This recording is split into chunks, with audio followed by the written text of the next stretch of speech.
से बड़ी खबर, अमेरिकी टैरिफ का शेयर बाजार पर यह बड़ा असर, शेयर बाजार में भारी गिरावट दर्ज की गई है। बड़ी खबर इस वक्त की, प्री ओपन में सेंसेक्स में 3000 अंकों की गिरावट दर्ज की गई है।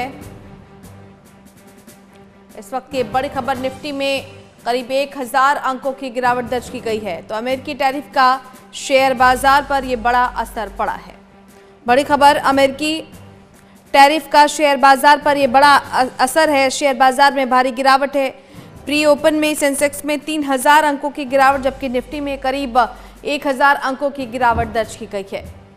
चलिए सीधे रुक कर लेते हैं, संवाददाता नितिन धीमान हमारे साथ जुड़ गए हैं। नितिन, जिस बात की आशंका जताई जा रही थी कि अमेरिका जब रेसिप्रोकल टैरिफ लागू करेगा, इम्पैक्ट आएगा, बाजार में इम्पैक्ट आज देखने को मिल रहा है। बिल्कुल, और ये सिर्फ भारत में ही नहीं, दुनिया भर की जितने भी एजेंसीज़ हैं वहाँ पर हम डाउनफॉल देखने को मिला, चाहे हांगकांग की हो, शंघाई हो, ऑस्ट्रेलियन हो, सभी में 3 से लेकर 6% तक की गिरावट देखने को मिल रही है।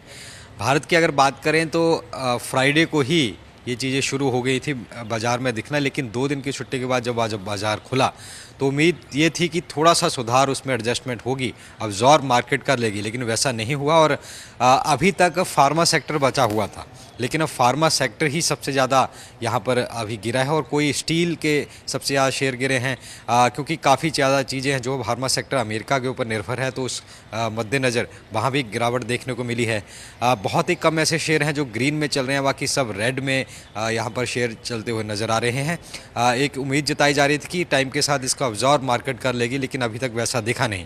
एक आंकड़ों की बात करें तो बाज़ार खुलते ही शुरू के 5 मिनट में ही करीब 3 से 4 लाख करोड़ के बीच घाटा शेयर्स को पड़ गया, क्योंकि कुछ जब भी बिकवाली होती है, मान लीजिए फ्राइडे को किसी ने अगर शेयर बेचे हैं, उसके बाद बेचे हैं सैटरडे संडे को, तो वो मंडे को जब मार्केट खुलती है तो उसमें सारी चीज़ें रिफ्लेक्ट होती हैं। यानी कि 2 दिन में काफ़ी ज़्यादा बिकवाली वहाँ पर हुई है, खास करके ऐसी कंपनियाँ जो कि अमेरिका के साथ ट्रेड करती थी, डील करती थी। जैसे एक सबसे बड़ा एग्जांपल है कि अब टाटा जो कि जैगुआर और रेंज रोवर बनाती है ब्रिटेन में, उसने अमेरिका के लिए फ़िलहाल एक्सपोर्ट रोक दिया है, तो तमाम चीज़ों का असर वहाँ पड़ा है।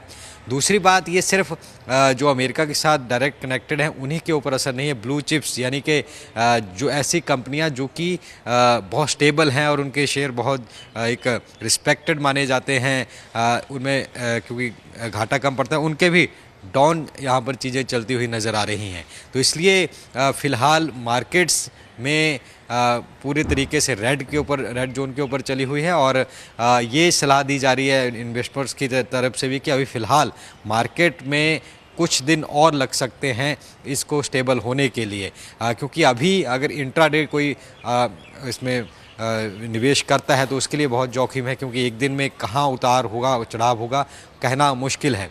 तो ऐसे में अभी क्योंकि ये कहा जा रहा है कि हो सकता है कि निवेशकों को सलाह दी जा रही है कि थोड़ा सा स्टेबल होने दें मार्केट, क्योंकि एक जलती आग की तरह है, उसमें फ़िलहाल हाथ ना डालें। और जो म्यूचुअल फंड में ज़्यादा इन्वेस्टमेंट की सलाह दी जा रही है। दूसरी बात, बैंकिंग के शेयर ज़रूर थोड़े से अच्छे परफॉर्म कर रहे हैं, क्योंकि आज ही सामने आया कि अब आरबीआई की मीटिंग्स हैं और रेपो रेट जो है और कम हो सकती है, जिससे कि जिनकी ईएमआई चलती है, चाहे होम लोन की अन्य हो, उनको तो फ़ायदा होगा ही होगा। साथ में बैंकिंग शेयर्स में भी इस तरीके से स्टेबलाइजेशन देखी जा रही है। तो कुछ ही शेयर हैं जिनमें स्टेबलाइजेशन देखी जा रही है, बाकी शेयर लगभग डाउन यहाँ पर चलते हुए नज़र आ रहे हैं। बिकवाली हुई है, पिछले 2 दिन भयंकर बिकवाली हुई है।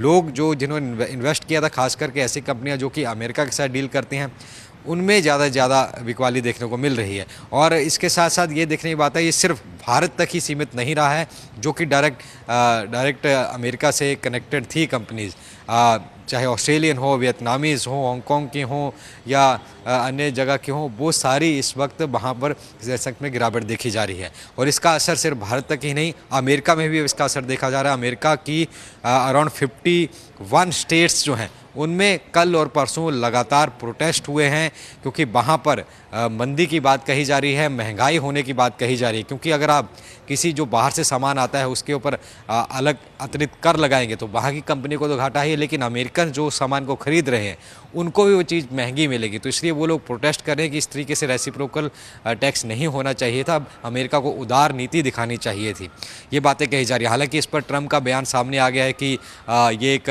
कड़वी दवाई की तरह है जो जो कि बाद में उसके आफ्टर मैथ्स उसका असर अच्छा दिखेगा, तो बाद में अमेरिका वेल्थी हो जाएगा, इसका फ़ायदा देखने को मिलेगा। ये ट्रंप की तरफ से कहा गया और टैरिफ में कोई बदलाव नहीं करने की बात उनकी तरफ से कही गई है। हालांकि भारत पर फिर भी कम टैरिफ लगाया गया है। भारत अमेरिका से कई चीज़ों पर 70 to 80% चार्ज करता है, लेकिन भारत पर 27% लगाया गया है, बाकी डिस्काउंट दिया गया है।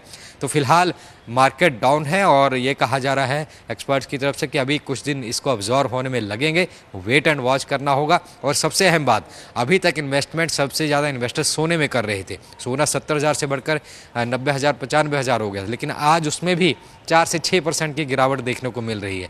तो उस ये अभी फ़िलहाल सभी चीज़ें इन्वेस्टमेंट के हिसाब से स्टेबल नहीं है, तो मार्केट को थोड़ा अब्जॉर्व करने देना पड़ेगा, उसके बाद ही चीज़ें ठीक होंगी। लेकिन फ़िलहाल बाजार पूरा रेड में खुला है, कुछ ही शेयर हैं जो कि ग्रीन में खुले हैं। जी, Sensex has opened with 2,900 points down. Currently, it has seen some kind of recovery, but whether it will last, one has to see. Currently, Sensex is down by 2,500 points. This was on expected lines because on Friday, when China announced retaliatory measures and they also imposed 30+ tariff on U.S. import, the U.S. market went took a downward turn and it gave closing of 2,200 negative. So this was expected that on Monday, when the Asian markets and other markets open, they will open with huge gap down, and that has happened.